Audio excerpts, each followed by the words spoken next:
The music and silence, when passion transcends sound. The confession moved across the Family Feud studio, like a symphony played in a frequency only the heart could hear. Profound, beautiful, and completely impossible, according to everything most people believed about music, teaching, and the limitations that society placed on human potential.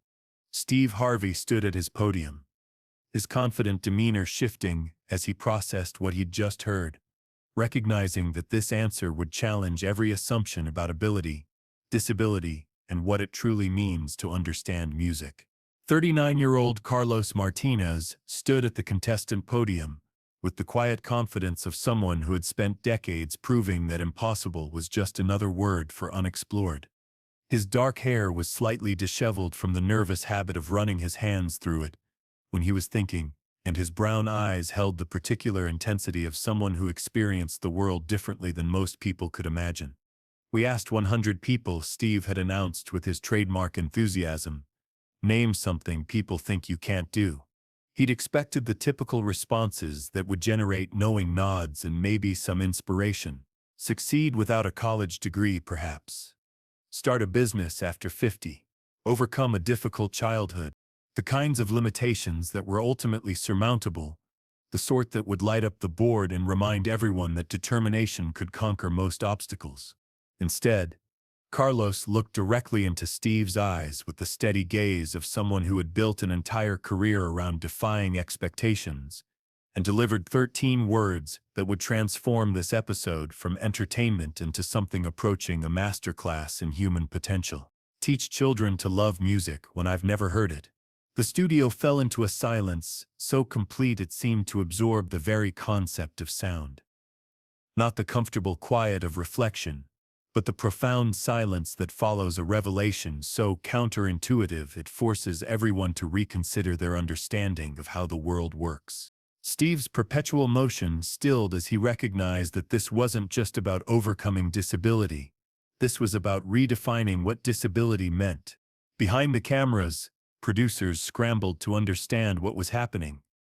This wasn't part of any show format they'd prepared for. Contestants were supposed to share relatable challenges, personal obstacles that audiences could understand and empathize with. They weren't supposed to reveal that they had built successful careers around impossibilities that challenged the fundamental nature of their profession. Carlos Martinez had been born profoundly deaf, a condition that doctors assured his parents would prevent him from ever experiencing one of humanity's most universal languages. But Carlos had discovered something that the medical professionals, the educators, and even his well-meaning family had failed to understand. Music wasn't just sound. Music was vibration, rhythm, emotion, mathematics, and connection. Music was energy that could be felt, seen, and shared in ways that transcended the narrow channel of hearing. For 15 years, he had been the orchestra director at Roosevelt Middle School in Phoenix, Arizona, transforming reluctant students into passionate musicians, building award-winning ensembles, and creating magic that parents and administrators couldn't explain but couldn't deny. "Mr. Martinez," Steve said softly, setting down his cards and moving away from his podium. Something in Carlos's expression had triggered every instinct Steve had developed over decades of reading people who carried extraordinary stories. "Tell me about this." The question opened floodgates that Carlos had been keeping partially sealed through years of patient explanation, gentle education, the careful navigation of a world that struggled to understand how someone could master something they had never experienced in the conventional way. "I was born completely deaf," Carlos began, his voice carrying the measured cadence of someone who had learned to speak by feeling vibrations rather than hearing sounds. "The doctors told my parents that I would never understand music, never appreciate rhythm, never be able to participate in one of humanity's most fundamental forms of expression."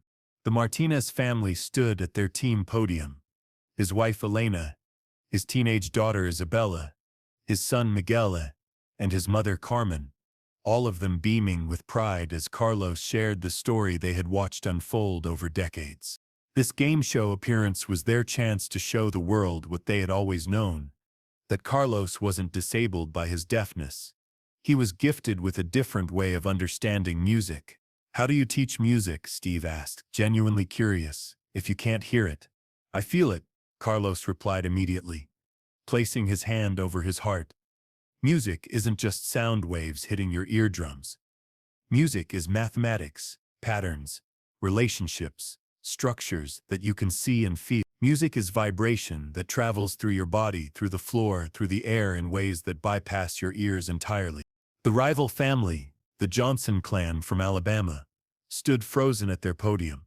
They were a musical family themselves, 3 generations of church musicians who had always assumed that hearing was the most fundamental requirement for musical understanding. They'd come for fun and prizes, not to have their basic assumptions about music challenged by someone who experienced it in ways they'd never imagined.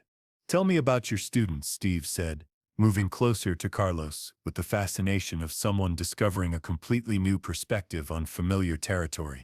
"My students," Carlos said, his face lighting up in a way that transformed his entire presence. "They teach me as much as I teach them. When I started 15 years ago, they were confused, skeptical. How could someone who had never heard Beethoven teach them to play Beethoven?" He paused, looking out at the studio audience, as if seeing the same skepticism he'd encountered countless times before. "But then something beautiful happened," Carlos continued. "They realized that I wasn't teaching them to hear music the way other people hear music. I was teaching them to feel music the way I feel music. To see the patterns, to understand the mathematical relationships, to connect with the emotion and energy that exists beyond sound." The studio was completely silent now, but it was a different kind of silence than the shocked quiet that had followed his initial confession. This was the attentive silence of people learning something that expanded their understanding of human possibility. "How do you direct an orchestra?" Steve asked, genuinely fascinated. "I watch everything," Carlos replied.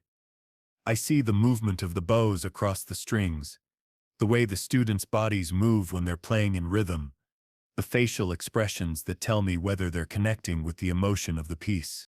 I feel the vibrations through the floor, through the podium, through the air itself." He gestured with his hands as he spoke, and even in that simple movement, Steve could see the grace and precision of someone who had learned to conduct not just with his arms, but with his entire being.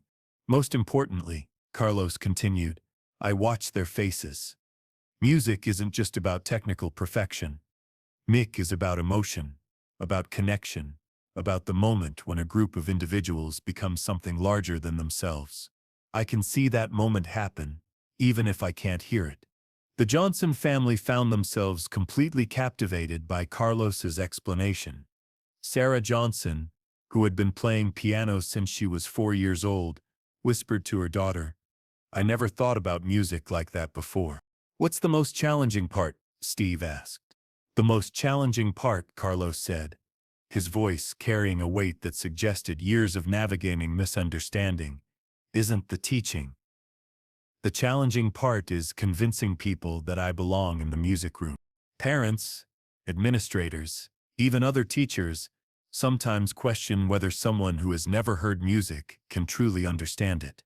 The camera caught his wife Elena watching from the family podium, her eyes bright with the fiery protectiveness of someone who had spent years defending her husband's right to pursue his passion. "Last year," Carlos continued, "we were competing in the state music festival. One of the judges, when he saw me directing, asked my principal if there had been some kind of mistake. He couldn't understand how someone like me could be responsible for the beautiful music the students were making." "What did you tell him?"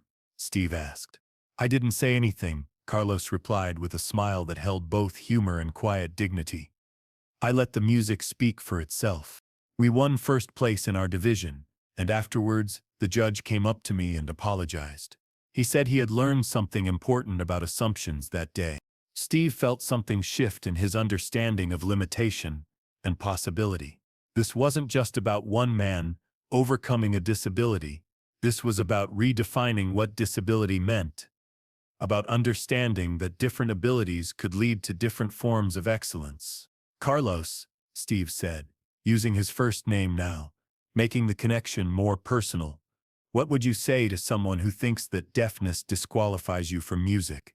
I would say, Carlos answered, looking directly into the camera, that they're confusing hearing with listening.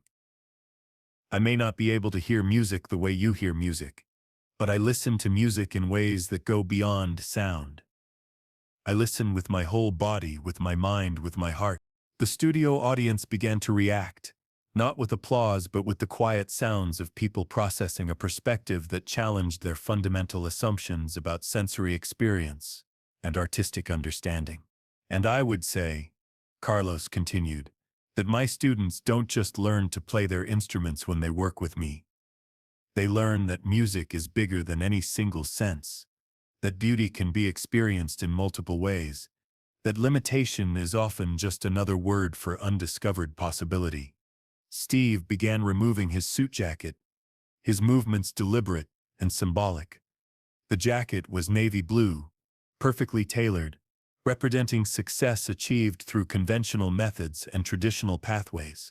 Carlos, Steve said, draping the jacket around Carlos's shoulders. This jacket represents something I achieved by following the expected path, using all the tools that society said I needed. But you know what it doesn't represent? Carlos looked up at him, curious about where this was leading. It doesn't represent innovation, Steve continued. It doesn't represent the kind of courage it takes to pursue your passion, even when everyone tells you it's impossible. It doesn't represent the wisdom that comes from finding new ways to experience beauty. The jacket fit Carlos perfectly, but somehow it looked different on him than it had on Steve, less like conformity acceptations, and more like evidence that excellence could be achieved through unexpected methods. You haven't just taught children to play music, Steve said, his voice carrying the authority of someone who recognized true teaching when he saw it. You've taught them that there are multiple ways to experience beauty, that disability can be redefined as different ability, that passion can overcome any obstacle. Steve turned to address not just Carlos, but the entire studio, his voice carrying the gravity of someone who had just witnessed an expansion of human possibility. To everyone watching this, he said, looking directly into the camera, Carlos Martinez is proof that when we limit our understanding of how things can be done, we limit our understanding of what can be accomplished. This man has shown us that music isn't about hearing. It's about feeling, understanding, connecting. He turned back to Carlos, his expression filled with profound respect. And to you, Carlos, I want you to know that you're not just a music teacher. You're a revolutionary, showing the world that passion and determination can redefine possibility itself. The game show had been completely forgotten. This wasn't about points or prizes anymore. This was about expanding definitions of ability, about understanding that human potential couldn't be measured by conventional standards, about recognizing that some of the most profound teachers are those who approach their subjects from unexpected angles.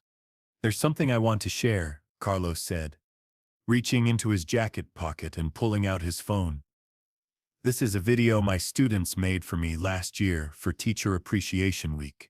He played the video, and Isabella Martinez, his 15-year-old daughter, began translating in sign language as her father's students appeared on screen, each one sharing what they had learned from their deaf music teacher.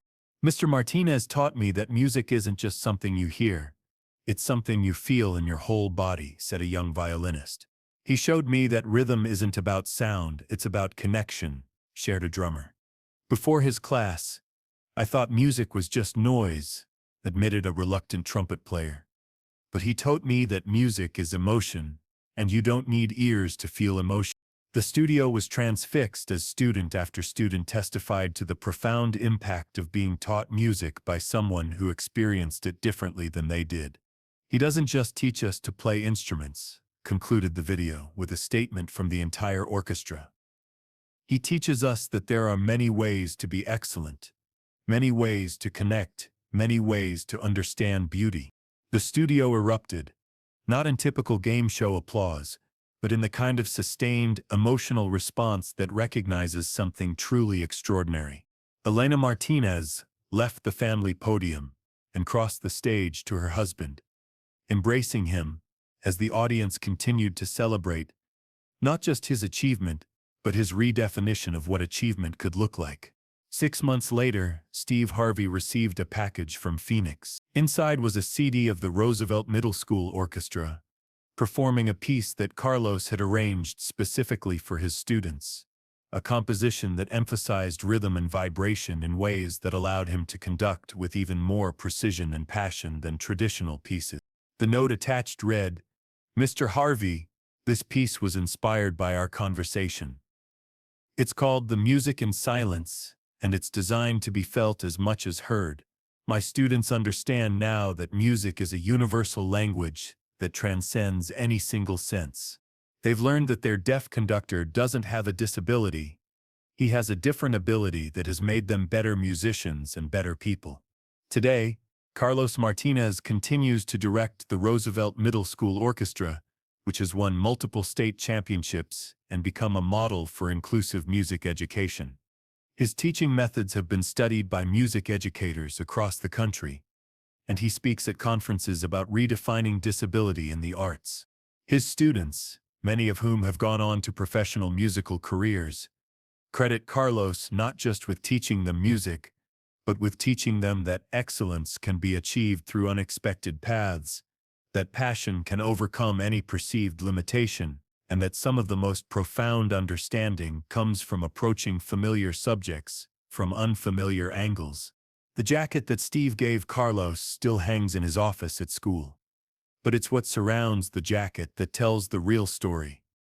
Walls covered with photos of his students, awards from music competitions, and letters from former orchestra members who have gone on to colleges and careers, all of them carrying forward the lesson that Carlos taught them about the music that exists beyond sound.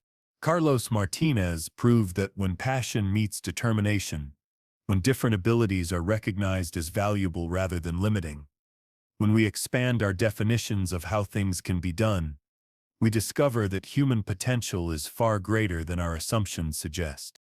He didn't just teach children to love music, despite his deafness. He taught them to love music because of the unique perspective his deafness brought to his understanding of what music truly is.